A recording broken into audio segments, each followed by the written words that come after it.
Okay, so this is the Myrtlefoot Hotel I stayed in last night. I highly recommend you avoid it. I know it's Easter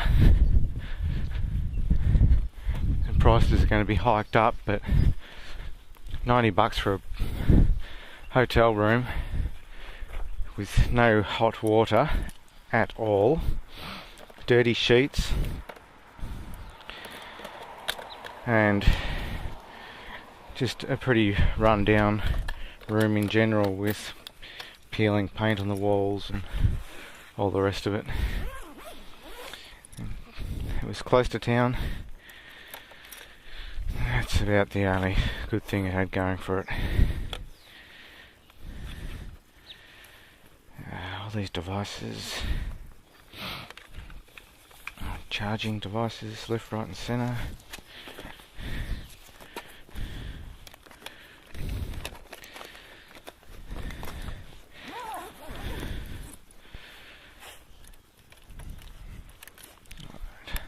Let's see if the bike will start today.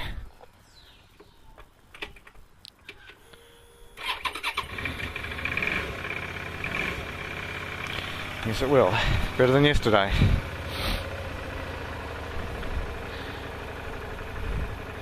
Turn on the spot tracker. Here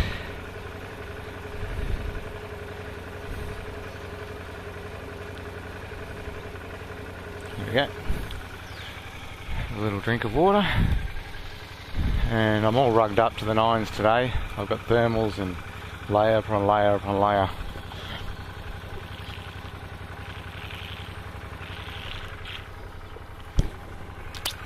Because I'm going over Mount Hotham and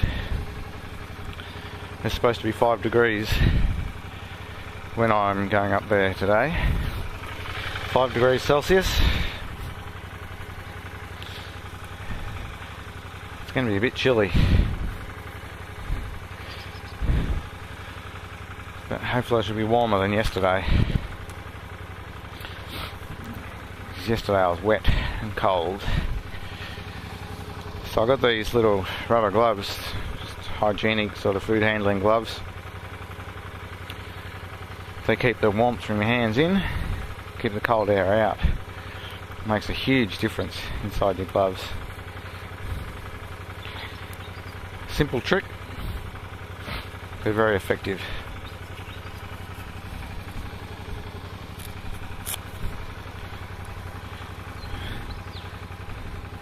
So the next stop along the road is Bright. That's not far away from here, and I might just check my tyre pressure there before I hit into the tight twisty mountain stuff, and top up with fuel so that I know I'm right for the rest of the day. So yeah, the Myrtlefoot Hotel, avoid it. Cheapest place to stay in town. It's pretty much the only place with availability. There was one other pub that was available, but that was a little bit more expensive. So I'll go and check in there, and the girl behind the bar was not there. She was out the back having a smoke, and she just casually finished off her smoke while I waited. And she seemed stoned. I think she might have been. And then I go upstairs to the room, and there's this very fast opening of the door opposite. As soon as I got to my room, it was like, "Who are you? What are you doing here?" type of thing. He didn't say that, but he was nice. But he had all these missing teeth and stunk of smoke and all sorts of other stench, which I couldn't really recognise. Real seedy looking guy. He was friendly, but I think he lived there and was a bit lonely, so he liked to give advice to all the people who were staying there. This is what you do, this is how you do it.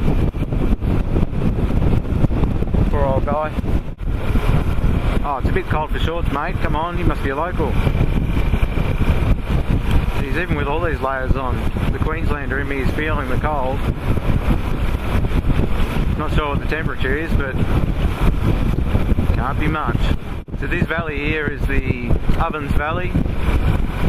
It's the gateway to some of the best ski resorts in Victoria.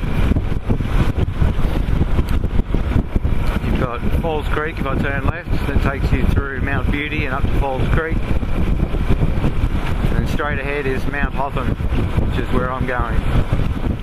257 kilometres until I pop out onto the major highway on the other side of these hills. Lots of windy roads in the next 257 kilometres. So I've just stopped in Bright and put some air in the tyres.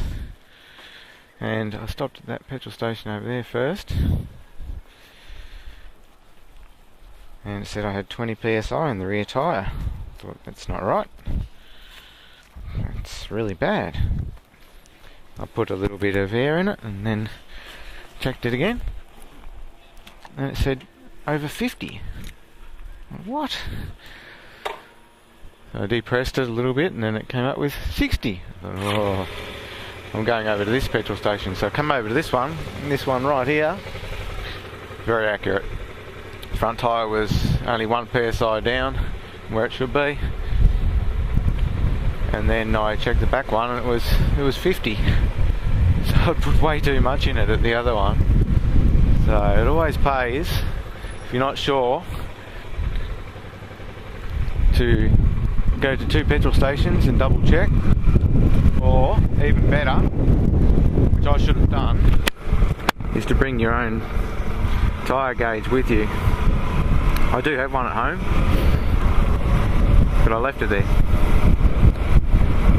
Silly me.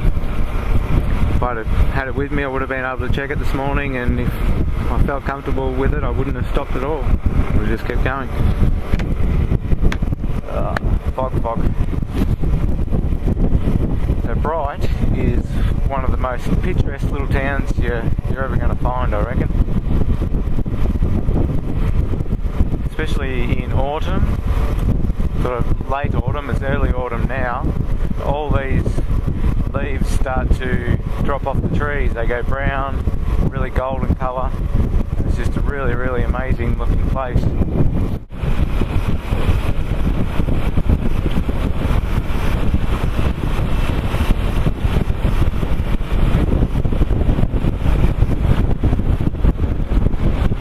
So that flashing sign back then was just alerting me to the fact that the road from Harriettville up and over Mount Hotham is open over Easter.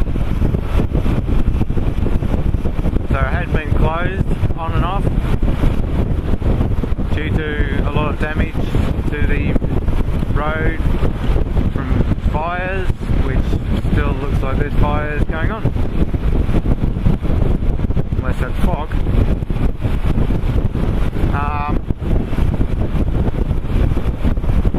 So there were a lot of trees down, a lot of debris across the road. The road had probably melted in some sections, I think, and then there was a lot of rain, which had caused a bit of landslide activity, and so they had the road closed off for a fair bit, and because of all the traffic that would be in this area at Easter time, they decided sensibly to open it up. It's probably just still monitored, you've got speed restrictions, but at least it's open. Just how good is this scenery? Your eyeballs are in for a treat today! Woohoo! Look at all the burnt trees here.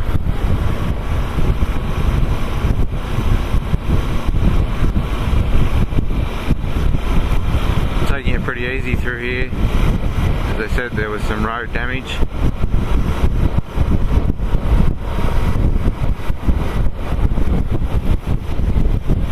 Well, that's what the sign said anyway.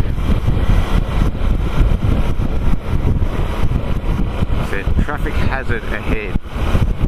I'm not seeing any though.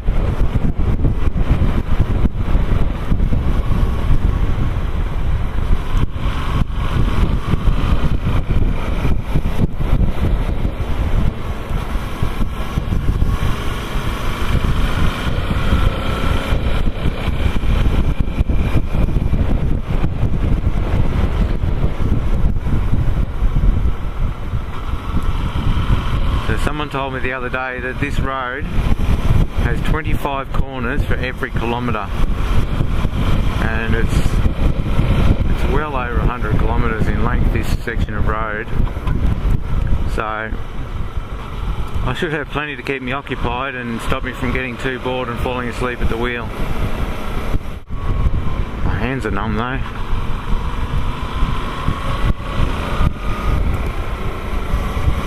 Might have to pull over and warm them up on the exhaust before I get too far into this road.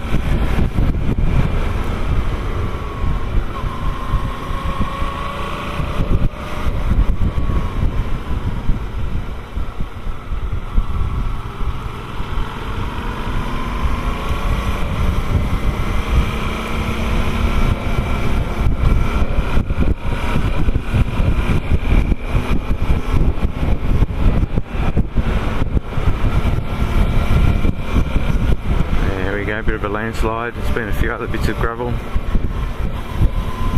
rock and mud.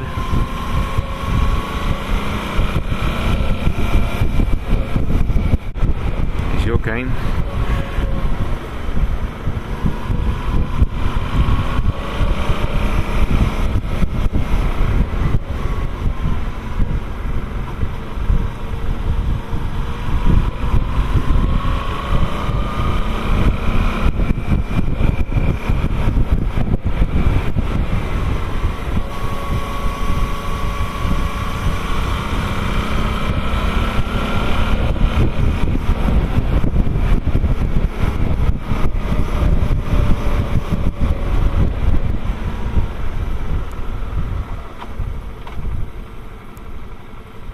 A big landslide here.